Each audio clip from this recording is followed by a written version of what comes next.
Parabenizar a vereadora Sandra Boneto pela propositura e citar novamente aqui a exposição de motivos, que ele fala o seguinte: excesso de burocracia e complexidade no cumprimento de obrigações fiscais. Carga tributária incompatível com a escala de produção. Rigidez das normas trabalhistas que não consideram as particularidades da agricultura familiar. Dificuldade de formalização e acesso a incentivos e políticas públicas. Estes são os principais pontos e as dificuldades da agricultura familiar.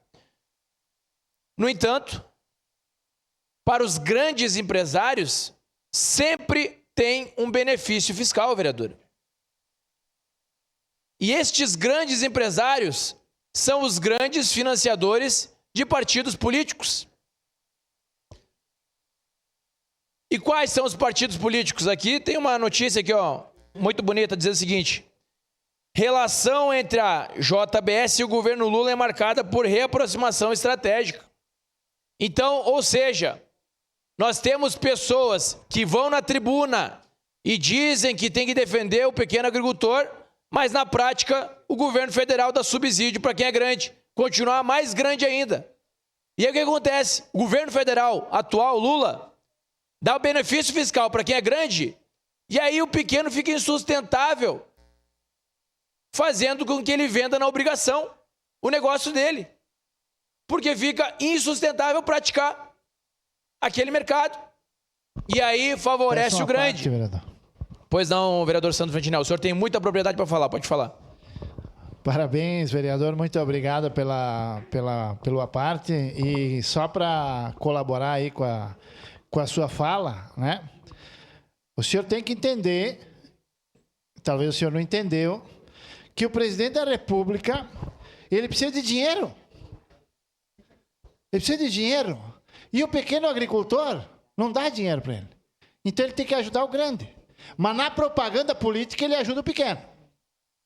Na propaganda política ele quer o agricultor familiar. A agricultura familiar. Mas a agricultura familiar não me dá dinheiro. Eu preciso quem me dê dinheiro, né? Para poder gastar, né? Porque senão não tem, né?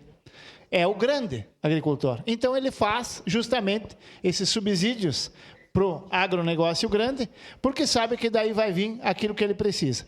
Isso não é governar, isso é ter interesse. Obrigado, vereador. Obrigado, vereador Sandro Fantinel. E muito me assusta uma pessoa formada ir na tribuna e falar o seguinte: a pessoa não come PIB. O que passa na cabeça desse cidadão que ele vai na tribuna e fala isso para a população que está assistindo? A população não come PIB. É graças ao PIB que o Brasil não está numa decadência. E ele fala, não, a pessoa não come PIB. É uma... Olha, eu não sei nem identificar a palavra para descrever isso. Pois não, vereador? A Prosperato, ali em Caçapava do Sul, está entre as 500 melhores empresas de azeite aqui no nosso estado, né? E emprega cerca de 100 pessoas diretamente e mais algumas pessoas indiretamente, né? Então eu acredito que o vereador Cláudio aqui não come a batatinha frita só na air fryer. Ele come, pois é, ou no Mac ou ele come ela frita com óleo. Então quando a gente vai contra uma empresa grande, o senhor está indo contra essas 100 famílias que dependem dessa empresa, que são empregadas por essa empresa grande. Aqui os dois, tanto o pequeno como o grande, eles têm mérito, sem contar os impostos e o que essa empresa ajuda a Caçapava do Sul, por exemplo, aqui no nosso estado. Muito Perfeito, obrigado. Vereador Iago Morante. Então nós vemos que um discurso que é contra o grande, mas o pequeno só existe porque o grande compra dele. Muitas vezes esse pequeno produtor, ele não vende diretamente para a pessoa, para o cidadão lá fora. Não, ele vende para um grande produtor. E esse produtor só existe... Não, o grande produtor ele pode existir a qualquer momento, mas o pequeno só vende para ele. Então a gente tem que ter muito cuidado quando a gente vai na tribuna falar de um assunto que não tem o conhecimento. Então, por isso que eu falo, é bom estudar. É bom estudar porque ele vai lá passar vergonha, depois a gente tem que derrubar essa narrativa. Muito obrigado, presidente.